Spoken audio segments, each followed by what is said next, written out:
अस्सलामुअलैकुम, कैसे हैं आप सब लोग। उम्मीद करता हूँ खैर खैरियत से होंगे। तो मैं हूँ जैन, आप देख रहे हैं जैन कंसल्टेंट। तो आज की इस नई वीडियो में हम बात करने वाले हैं इटली की फ़ाइल प्रीपेशन के मुतालिक, फैमिली वर्क वीज़ा वगैरह। तो जब आप फ़ाइल को प्रीपेयर करते हैं तो उसमें आपने किन चीज़ों को नोट करना होता है ज़्यादातर, कि आपने सबसे पहले जो अपने डॉक्यूमेंट्स निकलवाने हैं।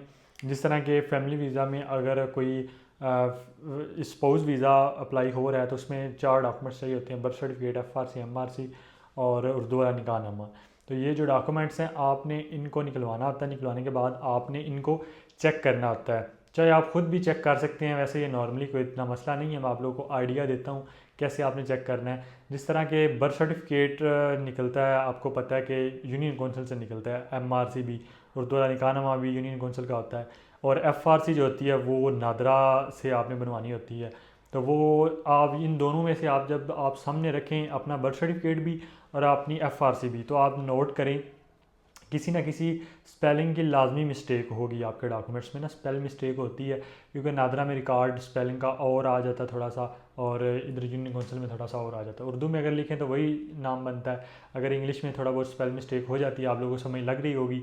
तो आप जब अपने डॉक्यूमेंट सामने रखेंगे, एफआरसी, एमआरसी और बर्थ सर्टिफिकेट, इन तीनों को आपने नोट करना है कि सब के स्पेलिंग ठीक होने चाहिए। आपके अपने भी, आपके वालिद वालदा, भाई बहन, जितने भी जो कुछ भी हैं इसमें उसके जो है वो बिल्कुल ठीक होने चाहिए स्पेलिंग। ठीक है, अगर कोई भी छोटी मोटी गलती है स्पेलिंग की तो वो आपने लाजमी करेक्ट करवानी है, करेक्शन करवानी है। क्योंकि वो अगर आप अपॉइंटमेंट वाले दिन वहाँ पे चले जाते हैं तो उनकी नज़र पड़ जाती है, तो आपकी फ़ाइल रिजेक्ट होगी, फ़ाइल जमा नहीं होगी आपकी। और इसमें काफ़ी ज़्यादा प्रॉब्लम पेश आती है लोगों को। ज़्यादातर इटली का ही ये मसला है। इसी तरह अगर हम बात करें, जैसे कि हम स्पेन का भी काम करते हैं अपॉइंटमेंट्स वगैरह का, तो उसमें ये कोई मसला नहीं आता स्पेलिंग वगैरह का, या छोटी मोटी वो गलती नहीं निकालते। तो ये इटली वाले जो है इस मामले में बहुत ज़्यादा सख्त हैं, इसलिए आपने इनको नोट रखना होता है।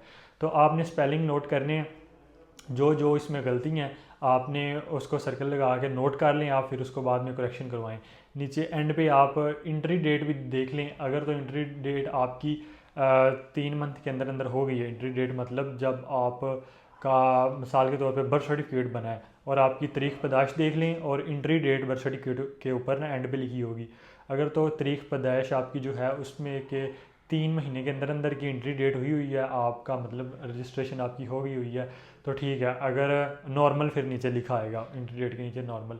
अगर आपकी एंट्री डेट 3 महीने से ऊपर चली गई या कुछ टाइम ज़्यादा हो गया तो फिर नीचे लिखा लेट आएगा, वो भी आप नोट रखें। उसके अलावा हर डॉक्यूमेंट के एंड पे सेक्रेटरी के जो है वो स्टैम्प, सिग्नेचर और डेट, सीएनएसी, मोबाइल नंबर, ये 5 चीज़ें जो होती हैं वो लाजमी आपने लिखवानी होती है हर डॉक्यूमेंट्स पे। इसी तरह निकाहनामे के नीचे भी, तो निकाहनामे के भी सारे कॉलम जो होते हैं वो आपने पुर करने होते हैं, खाने जितने भी होते हैं वो फिल करने होते हैं। अक्सर जब निकाह हो रहा था मौलवी मेन मेन चीज़ें लिख के तो बाकी सब के ऊपर सर्कल लगा देता है, लाइनों के ऊपर या लाइन लगा देता है, तो वो आपने फिर दोबारा से फिल करनी होती हैं। तो इस तरह कुछ डॉक्यूमेंट्स चेक करने होते हैं। अगर आप लोगों को समझ लगी मेरी, अगर आप वीडियो डिटेल के साथ देखें तो आप लोगों को समझ लग जाएगी। अगर आप लोगों को समझ लग गई है तो ठीक है, नहीं तो आप हमसे सर्विस भी इस चीज़ की ले सकते हैं, डॉक्यूमेंट्स चेकिंग की। और उसके अलावा फ़ाइल प्रीविशन की या अपॉइंटमेंट्स की, अगर आपको इटली की सर्विस चाहिए तो आप हमसे कॉन्टैक्ट कर सकते हैं। उसके अलावा स्पेन की भी अगर आपको अपॉइंटमेंट्स की सर्विस चाहिए तो भी आप हमसे कॉन्टैक्ट कर सकते हैं। ये थी हमारी आज की वीडियो। उम्मीद करता हूँ वीडियो आप लोगों को पसंद आई होगी। शुक्रिया, अल्लाह हाफिज़।